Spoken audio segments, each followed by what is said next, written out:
السلام علیکم ورحمۃ اللہ وبرکاتہ۔ الحمدللہ کفا وسلام علی عبادہ الذین اصطفی، اما بعد۔ محترم ناظرین کرام، آج درس قرآن کے اندر پہلے پارے میں رکوع نمبر 11 ہے، جس کے اندر 10 آیتیں ہیں، آیت نمبر 87 سے آیت نمبر 96 تک۔ اعوذ باللہ من الشیطان الرجیم، بسم اللہ الرحمن الرحیم۔ وَلَقَدْ آتَيْنَا مُوسَى الْكِتَابَ وَقَفَّيْنَا مِن بَعْدِهِ بِالرُّسُلِ وَآتَيْنَا عِيسَى ابْنَ مَرْيَمَ الْبَيِّنَاتِ وَأَيَّدْنَاهُ بِرُوحِ الْقُدُسِ أَفَكُلَّمَا جَاءَكُمْ رَسُولٌ بِمَا لَا تَهْوَىٰ أَنفُسُكُمُ اسْتَكْبَرْتُمْ فَفَرِيقًا كَذَّبْتُمْ وَفَرِيقًا تَقْتُلُونَ۔ اور بے شک ہم نے موسیٰ کو کتاب یعنی توریت دی، اور اس کے بعد پے در پہ رسول بھیجے، اور ہم نے عیسیٰ بن مریم کو واضح دلائل یعنی معجزے عطا کیے، اور روح القدس کے ساتھ ان کی مدد کی۔ کیا پھر جب بھی تمہارے پاس کوئی رسول وہ چیز لایا جسے تمہارے نفس نہیں چاہتے تھے تو تم نے تکبر کیا؟ پھر انبیاء کے ایک فریق کو تم نے جھٹلایا اور ایک فریق کو تم قتل کرتے رہے۔ وقالوا قلوبنا غلف بل لعنهم اللہ بکفرہم فقلیلا ما یؤمنون۔ اور انہوں نے کہا کہ ہمارے دل حق کے اثر سے پردے میں ہیں، نہیں بلکہ ان کے کفر کی وجہ سے اللہ نے ان پر لعنت کی ہے، لہٰذا وہ کم ہی ایمان لاتے ہیں۔ ولما جاءهم کتاب من عند اللہ مصدق لما معهم وكانوا من قبل يستفتحون على الذين كفروا فلما جاءهم ما عرفوا كفروا به فلعنة الله على الكافرين۔ اور جب ان کے پاس اللہ کی طرف سے وہ کتاب یعنی قرآن آ گئی جو اس توریت کی تصدیق کرتی ہے جو پہلے سے ان کے پاس ہے، اور اس سے پہلے وہ اللہ سے کافروں کے خلاف فتح مانگتے تھے، پھر جب ان کے پاس وہ نبی آ گیا جسے انہوں نے پہچان لیا تو اس کا انکار کر دیا، لہٰذا کافروں پر اللہ کی لعنت ہے۔ بے سمجھتروا به انفسهم ان يكفروا بما انزل الله بغيا ان ينزل الله من فضله على من يشاء من عباده فباءوا بغضب على غضب وللكافرين عذاب مهين۔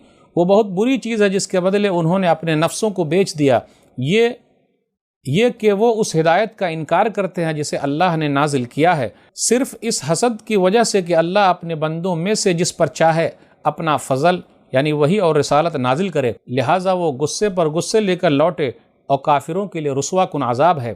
وَإِذَا قِيلَ لَهُمْ آمِنُوا بِمَا أَنزَلَ اللَّهُ قَالُوا نُؤْمِنُ بِمَا أُنزِلَ عَلَيْنَا وَيَكْفُرُونَ بِمَا وَرَاءَهُ وَهُوَ الْحَقُّ مُصَدِّقًا لِمَا مَعَهُمْ قُلْ فَلِمَ تَقْتُلُونَ أَنبِيَاءَ اللَّهِ مِن قَبْلُ إِن كُنتُم مُؤْمِنِينَ۔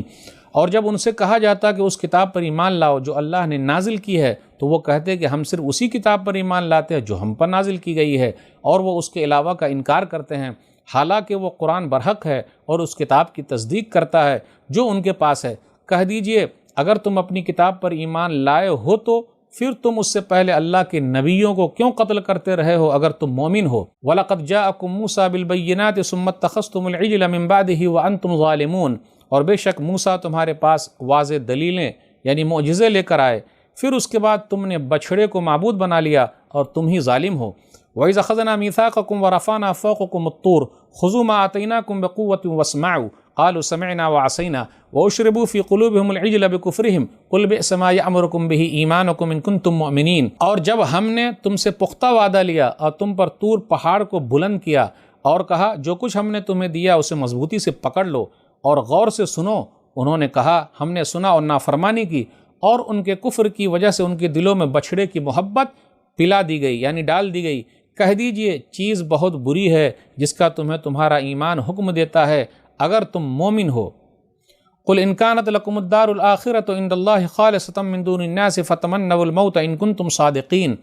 کہہ دیجئے اگر واقعی اللہ کے پاس آخرت کا گھر اور لوگوں یعنی مسلمانوں کو چھوڑ کر صرف تمہارے لیے ہی مخصوص ہے تو تم موت کی تمنا کرو اگر تم اپنے اس دعوے میں سچے ہو۔ وَلَن يَتَمَنَّوْهُ أَبَدًا بِمَا قَدَّمَتْ أَيْدِيهِمْ وَاللَّهُ عَلِيمٌ بِالظَّالِمِينَ۔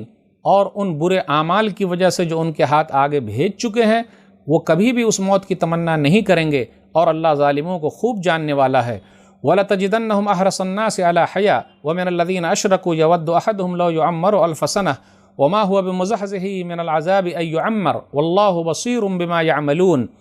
اور آپ ان یہودیوں کو سب لوگوں سے زیادہ جینے کے حریص پائیں گے، اور ان سے بھی زیادہ جنہوں نے شرک کیا۔ ان میں سے ہر ایک یہ چاہتا ہے کہ کاش اسے 1000 سال عمر مل جائے، حالانکہ اتنی لمبی عمر کا ملنا بھی اسے عذاب سے بچانے والا نہیں، اور جو کچھ وہ کرتے ہیں اللہ اسے خوب دیکھنے والا ہے۔ ناظرین کرام، آج کے درس میں پہلے پارے کے اندر رکوع نمبر 11 ہے جس کے اندر 10 آیتیں ہیں۔ الحمدللہ ہم نے قرآن کی آیتیں سنی، ترجمہ سنا، آیت نمبر 87 سے آیت نمبر 96 تک۔ اب غور کرتے ہوئے چلیں کیا ذکر ہے اس کے اندر۔ وَقَفَّيْنَا مِن بَعْدِهِ بِالرُّسُلِ، کہ اللہ تعالیٰ نے موسیٰ علیہ السلام کے بعد مسلسل نبیوں اور رسولوں کا سلسلہ جاری فرمایا، نشانیاں لے کر نبی اور رسول آئے۔ خاص طور پہ عیسیٰ علیہ السلام کو اللہ تعالیٰ نے جو نشانیاں دی تھی، ایک نشانی یہ تھی کہ وہ مردے کو زندہ کر دیتے تھے، یہ اللہ تعالیٰ کے حکم سے تھا۔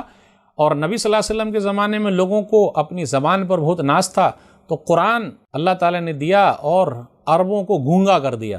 اور موسیٰ علیہ السلام کے زمانے میں جادوگری عام تھی، تو لاٹھی ایسی دے دی کہ وہ سانپ بن کے تمام جادوگروں کے کرتب کو نگل گئی وہ چیزیں۔ تو نبیوں کو اللہ تعالیٰ معجزے عطا کرتے ہیں جو عام آدمی ایسا نہیں کر سکتا۔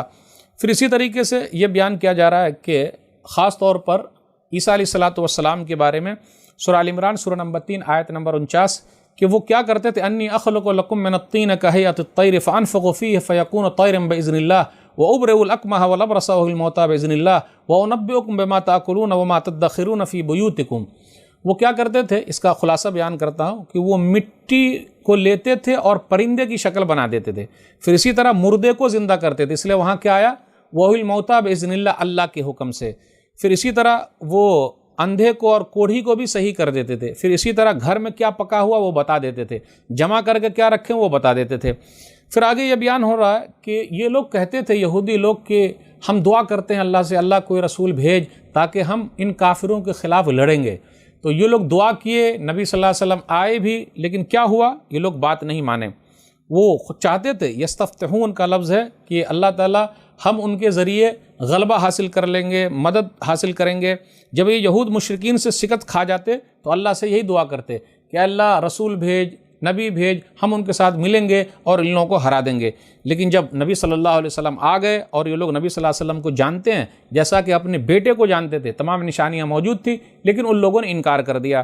یہودیوں کے بارے میں یہ آیا کہ یہ لوگ بہت سالوں تک زندہ رہنا چاہتے ہیں، لیکن یہ لوگ کہتے تھے ہم اللہ کے محبوب ہیں، اللہ کے پیارے، نحن ابناء اللہ و احباؤہ، سورہ مائدہ سورہ نمبر 5 آیت نمبر 18 کہ ہم اللہ کے بیٹے ہیں، اللہ کے محبوب ہیں۔ تو کہا جا رہا ہے اگر تم اللہ کے بیٹے ہو، اللہ کے محبوب ہو تو موت کی تمنا کرو۔ تو جی یہ کبھی بھی موت کی تمنا نہیں کریں گے، 1000 سال تک زندہ رہنا چاہتے ہیں، لمبی عمر چاہتے ہیں، تو یہ حریص ہیں دنیا کے، لیکن ایک نہ ایک وقت تو موت آنی ہی والی ہے۔ تو یہاں یہودیوں کا یہ تذکرہ ہوا کہ اللہ تعالیٰ نے نشانیاں دے کر بھیجی نبیوں کو، پھر بھی ان لوگوں نے نہیں مانا۔ پھر اسی طریقے سے وہ لوگ اللہ سے مدد مانگیں، رسول بھیج، تو نبی صلی اللہ علیہ وسلم آئے، پھر بھی نبی صلی اللہ علیہ وسلم کی بات نہیں مانے۔ یہودیوں کے بارے میں خاص طور پر یہ آیا کہ یہ کئی سالوں تک، ہزاروں سال تک زندہ رہنا چاہتے ہیں، موت کی کبھی بھی تمنا نہیں کریں گے، لیکن موت تو آنے والی ہے ہی۔ تو یہ سب برائیاں، خرابیاں جو ہے، یہ سب چیزیں اس لیے بتائی جا رہی تاکہ ہم اور آپ بھی ان جیسی برائیوں سے دور رہیں۔ اللہ سے دعا ہے کہ اللہ تعالی ہم لوگوں کو جو صحیح چیزیں اس پر عمل کرنے کی توفیق دے، اللہ برائیوں سے دور رکھے، آمین۔ والسلام علیکم ورحمۃ اللہ وبرکاتہ۔